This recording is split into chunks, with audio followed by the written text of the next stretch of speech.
እኛ ዋንኛው ጠላታችን ድህነት ነው ያጎሳቆለን። ህዝባችን ጽድት ያለ ኑሮ ጠልቶ አይደለም አማራጭ አጥቶ ነው። አማራጭን ፈጥረለታለን። ስራ ሰርቶ ተሯሩጦ እንዲኖር ራሱን እንዲቀይር እድልን ፈጥረለታለን። መሮጥና ራሱን መቀየር አካባቢውን መቀየር ለሌሎችም ትሩፋት መሆን የሚችል ጀግና ትጉ ህዝብ አለን ነዋሪዎች አሉን ብለን ደግሞ እናምናለን። በርካታ የቀየርናቸው አካባቢዎች ይሄንን ውጤት አሳይተውናል። በዛ በኩል ምንም ጥርጣሬ የለንም። እኛ እንግዲህ እንሰራለን ካል ቃል በተግባር እንደሆነ ከናንተ በላይ ምስክር አለ እንዴ?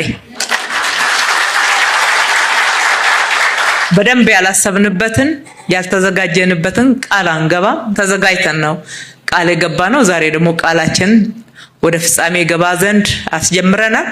አዲስ ዓመት እዚህ አካባቢ አዲስ መንፈስ፣ አዲስ አኗኗር፣ ዘመናዊ አኗኗር ለአዋቂዎችም ለህፃናትም ለአረጋውያንም የምትመች በምሳሌነት የምትጠቀስ ውብ የመኖሪያ አካባቢ ሆና ተቀይራ በአዲስ ዓመት ተቀበላችኋለች። ከዚህ የተነሳችሁትን ደግሞ የቅድሚያ ሰጥተን እዛም ሳትደርሱ ወደ ቤታችሁ መመለስ መግባት የምትችሉበትን ጥረት እናደርጋለን። ይሄንን ብቻችንን አንሰራ። ኮንትራክተሮች ጋራ ውይይት እናደርጋለን። ከኔ ቢሮ ክትትል የሚያደርጉ ይሄንን ስራ የሚከታተሉ ናቸው።